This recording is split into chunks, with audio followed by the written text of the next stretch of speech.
ओम शांति। आज बाबा की अव्यक्त मुरली है। मुरली की रिवाइज डेट 23 जनवरी 87। मुरली का हेडिंग है सफलता के सितारे की विशेषताएं। तो आज बाबा हम बच्चों को अव्यक्त महावाक्य में समझा रहे हैं कि जो बच्चे सफलता के सितारे हैं उनमें क्या क्या विशेषताएं हैं। आज ज्ञान सूर्य ज्ञान चंद्रमा अपने चमकते हुए तारा मंडल को देख रहे हैं। वह आकाश के सितारे और यह धरती के सितारे हैं। वह प्रकृति की सत्ता है और यह परमात्म सितारे हैं, रूहानी सितारे हैं। वह सितारे भी रात को ही प्रकट होते हैं। यह रूहानी सितारे, ज्ञान सितारे, चमकते हुए सितारे भी ब्रह्मा की रात में ही प्रकट होते हैं। वह सितारे रात को दिन नहीं बनाते, सिर्फ सूर्य रात को दिन बनाता है, लेकिन आप सितारे ज्ञान सूर्य ज्ञान चंद्रमा के साथ साथी बन रात को दिन बनाते हो। जैसे प्रकृति के तारा मंडल में अनेक प्रकार के सितारे चमकते हुए दिखाई देते हैं, वैसे परमात्म तारामंडल में भी भिन्न भिन्न प्रकार के सितारे चमकते हुए दिखाई दे रहे हैं। कोई समीप के सितारे हैं और कोई दूर के सितारे भी हैं। कोई सफलता के सितारे हैं तो कोई उम्मीदवार सितारे हैं। कोई एक स्थिति वाले हैं और कोई स्थिति बदलने वाले हैं। वह स्थान बदलते, यहाँ स्थिति बदलते। जैसे प्रकृति के तारा मंडल में पुच्छल तारे भी हैं, अर्थात हर बात में, हर कार्य में यह क्यों, यह क्या, ये पूछने की पूछ वाले अर्थात क्वेश्चन मार्क वाले पुच्छल तारे हैं। जैसे प्रकृति के पुच्छल तारे का प्रभाव पृथ्वी पर भारी माना जाता है, ऐसे बार बार पूछने वाले, बाबा कहते हैं कि बार बार पूछने वाले इस ब्राह्मण परिवार में, वायुमंडल में भारी पड़ते हैं। ब्राह्मण परिवार में वायुमंडल भारी कर देते हैं। अभी अनुभवी हो, जब स्वयं के प्रति भी, बाबा कहते जब स्वयं के प्रति भी संकल्प में क्या और क्यों का पूछ लग जाता है, तो मन और बुद्धि की स्थिति स्वयं प्रति भारी बन जाती है। साथ साथ अगर, बाबा कहते भारी स्थिति हो जाती है जो क्या क्यों करते हैं। साथ साथ अगर किसी भी संगठन के बीच या सेवा के कार्य प्रति क्यों, क्या, ऐसा, कैसा, यह क्वेश्चन मार्क की क्यों का पूछ लग जाता है। बाबा कहते फिर क्यों क्या का पूछ लग जाता, तो फिर संगठन का वातावरण व सेवा क्षेत्र का वातावरण फौरन भारी बन जाता है। तो स्वयं प्रति, संगठन व सेवा प्रति प्रभाव पड़ जाता है ना। साथ साथ कई प्रकृति के सितारे ऊपर से नीचे गिरते भी हैं, तो क्या बन जाते हैं, पत्थर। परमात्म सितारों में भी जब निश्चय, संबंध व स्वधारणा की ऊंची स्थिति से नीचे आ जाते हैं तो पत्थर बुद्धि बन जाते हैं। कैसे पत्थर बुद्धि बन जाते, जैसे पत्थर को कितना भी पानी डालो लेकिन पत्थर पिघलेगा नहीं, रूप बदल जाता है लेकिन पत्थर पिघलता नहीं, पत्थर को कुछ भी धारणा नहीं होती। बाबा कहते पत्थर को कितना भी कुछ भी करो, पानी भी डाल दो, लेकिन पत्थर को कुछ भी धारणा नहीं होती। ऐसे ही जब पत्थर बुद्धि बन जाते हो तो क्या हो जाता है, जब पत्थर बुद्धि बन जाते तो बाबा कहते पत्थर बुद्धि बन जाने से उस समय कितना भी कोई भी अच्छी बात महसूस कराओ तो महसूस नहीं करते, कितना भी कोई अच्छी बात महसूस कराओ तो भी महसूस नहीं करते, कितना भी ज्ञान का पानी डालो लेकिन बदलेंगे नहीं, बातें बदलते रहेंगे लेकिन स्वयं नहीं बदलेंगे। इसको कहते हैं पत्थर बुद्धि बन जाते हैं। तो अपने आप से पूछो, इस परमात्म तारा मंडल के सितारों के बीच मैं कौन सा सितारा हूँ? तो सारा बाबा ने बताया कि बच्चे कौन कौन से सितारे, क्यों, क्या करने वालों को बाबा ने कहा पुच्छल तारे हैं।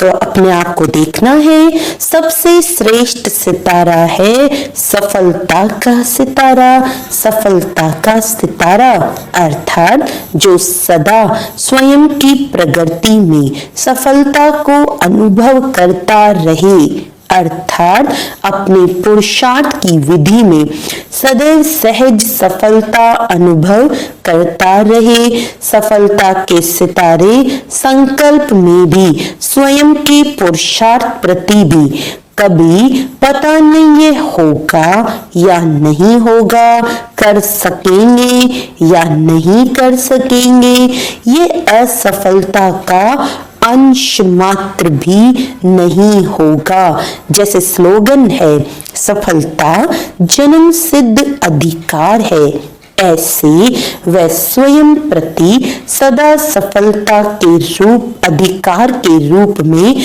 अनुभव करेंगे। अधिकार की परिभाषा ही है बिना मेहनत, बिना मांगने के प्राप्त हो, सहज और बाबा कहते सहज और स्वतः प्राप्त हो, इसको कहते हैं अधिकार।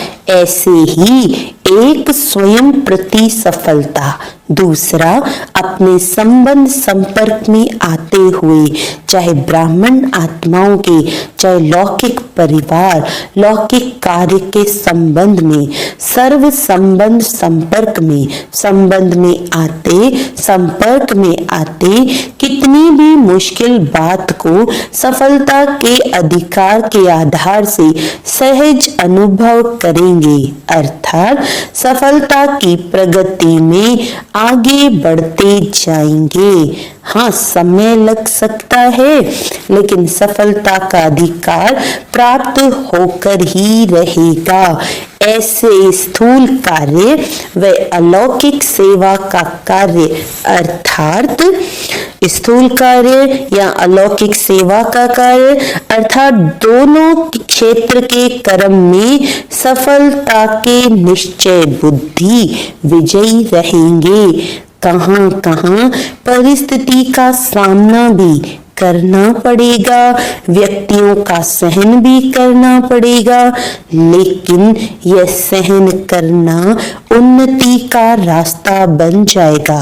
परिस्थिति को सामना करते परिस्थिति स्वस्थिति के उड़ती कला का साधन बन जाएगी, अर्थात हर बात में सफलता स्वतः सहज और अवश्य प्राप्त होगी।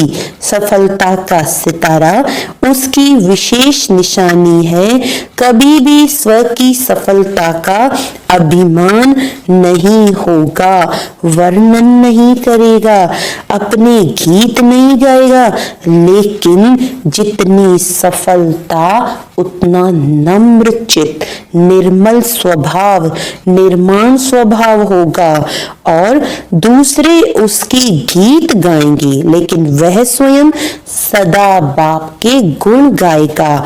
सफलता का सितारा कभी भी क्वेश्चन मार्क नहीं करेगा, सदा बिंदी रूप में स्थित रहे, हर कार्य में औरों को भी ड्रामा की बिंदी स्मृति में दिलाए, विघ्न विनाशक बनाए, समर्थ बनाए, सफलता की मंजिल के समीप लाता रहेगा। सफलता का सितारा कभी भी हद की सफलता की प्राप्ति को देख प्राप्ति की स्थिति में बहुत खुशी और परिस्थिति आई व प्राप्ति कुछ कम हुई तो खुशी भी कम हो जाए, ऐसी स्थिति परिवर्तन करने वाले नहीं होंगे। सदा बेहद के सफलता मूर्त होंगे, एक रस एक श्रेष्ठ स्थिति पर स्थित होंगे, चाहे बाहर की परिस्थिति या कार्य में बाहर के रूप से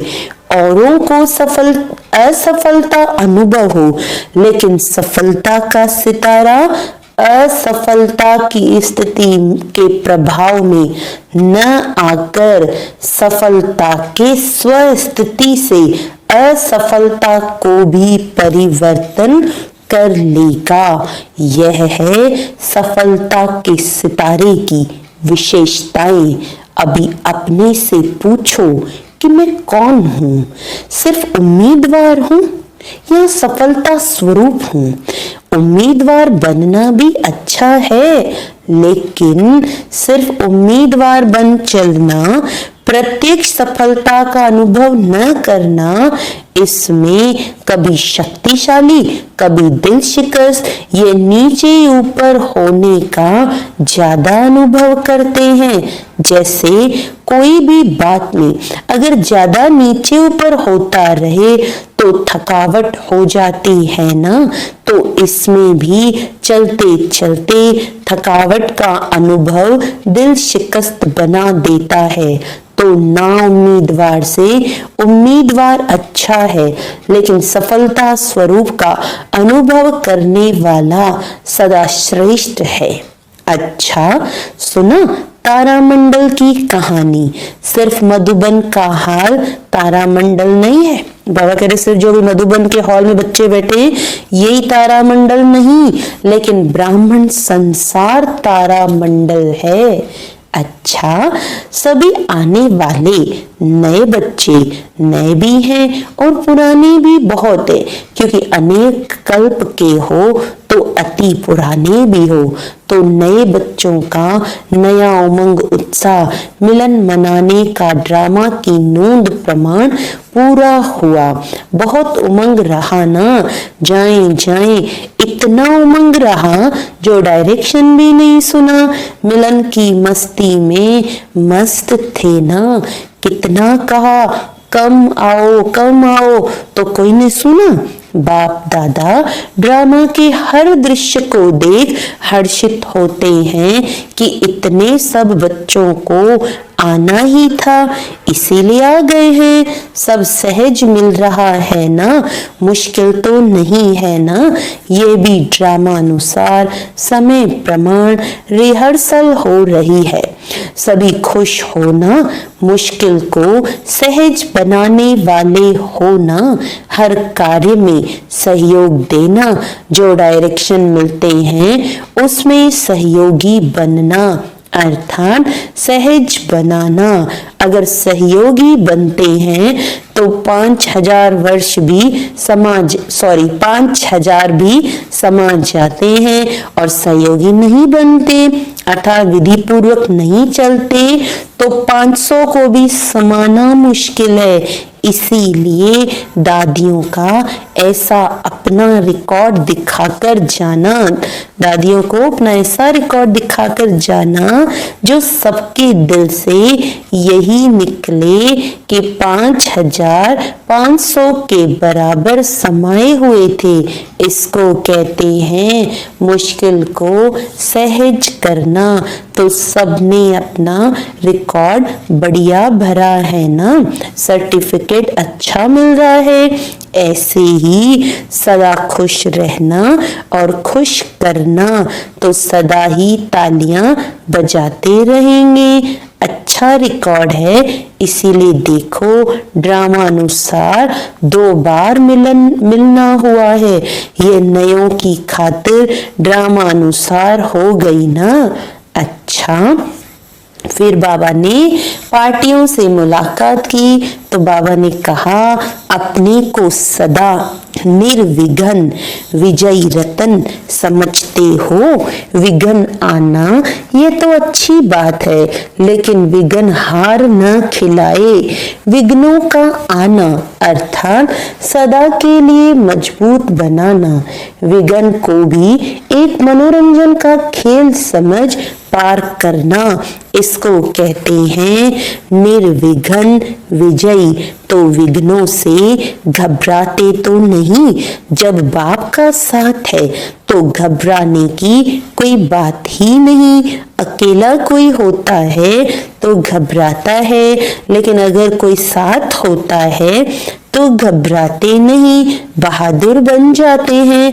तो जहां बाप का साथ है वहां विघ्न घबराएगा या आप घबराएंगे? सर्वशक्तिवान के आगे विघ्न क्या है? कुछ भी नहीं। इसीलिए विघ्न खेल लगता, मुश्किल नहीं लगता। विघ्न अनुभवी और शक्तिशाली बना देता है। जो सदा बाप की याद और सेवा में लगे हुए हैं, बिजी हैं, वह निर्विघ्न रहते हैं। अगर बुद्धि बिजी नहीं रहती तो विघ्न या माया आती है। अगर बिजी रहे तो माया भी किनारा कर लेगी, आएगी नहीं, चली जाएगी। माया भी जानती है कि मेरा साथी नहीं है, अभी परमात्मा का साथी है, तो किनारा कर लेगी। अनगिनत बार विजयी बने हो, इसीलिए विजय प्राप्त करना बड़ी बात नहीं है।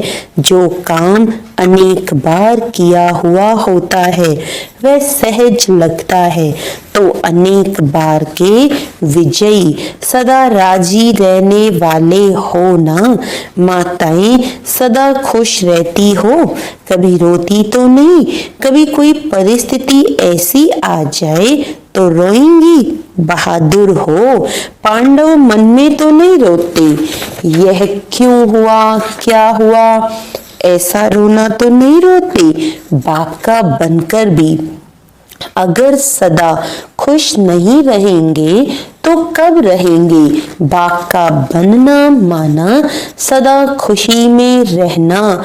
न दुख है न दुख में रोएंगे। सदा सब दुख दूर हो गए तो अपने इस वरदान को सदा याद रखना। अच्छा, फिर दूसरे पॉइंट बाबा ने कहा, अपने को इस रूहानी बगीचे के रूहानी गुलाब समझते हो।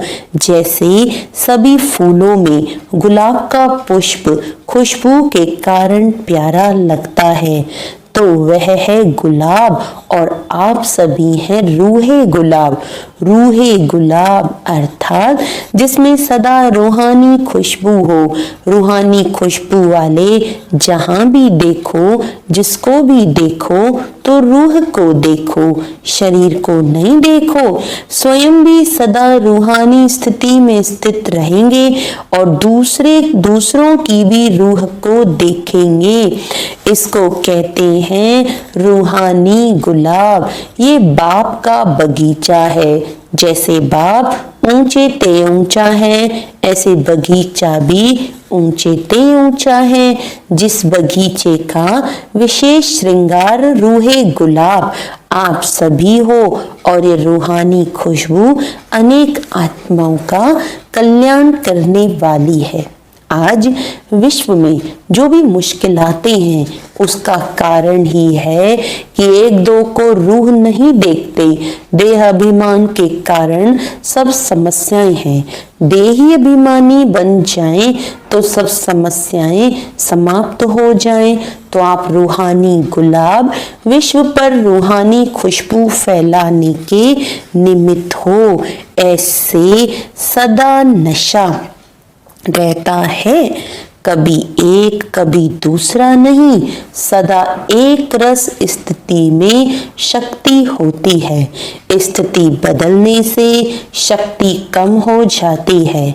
सदा बाप की याद में रह, जहां भी सेवा का साधन है चांस लेकर आगे बढ़ते जाओ। परमात्म बगीचे के रूहानी गुलाब समझ रूहानी खुशबू फैलाते रहो। कितनी मीठी रूहानी खुशबू है, जिस खुशबू को सब चाहते हैं। ये रूहानी खुशबू अनेक आत्माओं के साथ साथ अपना भी कल्याण कर लेती है।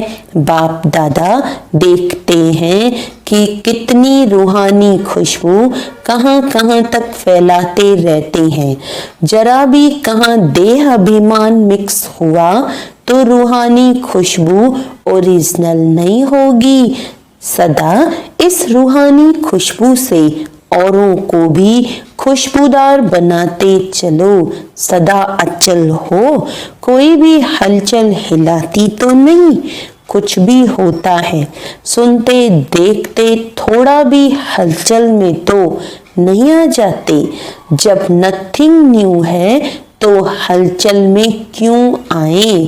कोई नई बात हो तो हलचल हो। ये क्या क्यों अनेक कल्प हुई है। इसको कहते हैं ड्रामा के ऊपर निश्चय बुद्धि सर्वशक्तिवान के साथी हैं। इसीलिए बेपरवाह बादशाह है। सब फिकर बाप को दे दिए तो सदा स्वयं बेफिक्र बादशाह। सदा रूहानी खुशबू फैलाते रहो तो सब विघ्न समाप्त हो जाएंगे। अच्छा, सदा रूहानी सफलता के श्रेष्ठ सितारों को सदा एक रस स्थिति द्वारा विश्व को रोशन करने वाले ज्ञान सूर्य ज्ञान चंद्रमा के सदा साथ रहने वाले सदाधिकार के निश्चय से नशे और नम्रचित स्थिति में रहने वाले ऐसे परमात्म तारा मंडल के सर्व चमकते हुए सितारों को ज्ञान सूर्य ज्ञान चंद्रमा बाप दादा की रूहानी स्नेह संपन्न याद प्यार और नमस्ते। हम रूहानी बच्चों की रूहानी बाप दादा को याद प्यार गुड मॉर्निंग नमस्ते नमस्ते नमस्ते जी।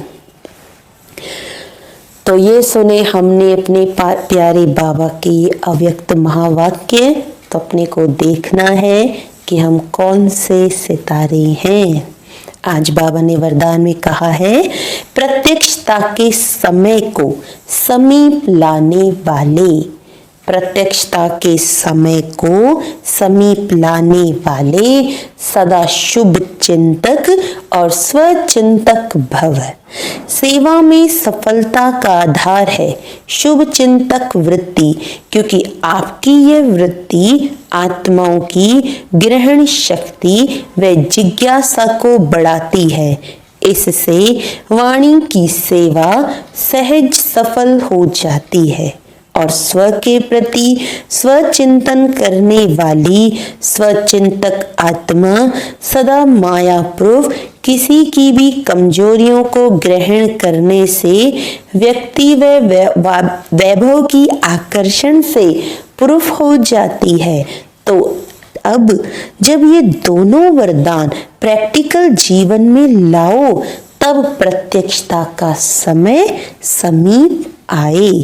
स्लोगन है अपने संकल्पों को भी अर्पण कर दो। अपने संकल्पों को भी अर्पण कर दो तो सर्व कमजोरियां स्वतः दूर हो जाएंगी। बाबा कहते जो भी मन में संकल्प है वो संकल्प भी सर्वस्व में अर्पण करना है। जब सब कुछ बाबा को अर्पण करते हैं तो सारी कमजोरियां स्वतः ही अर्पण यानी दूर हो जाएंगी। अच्छा, ओम शांति।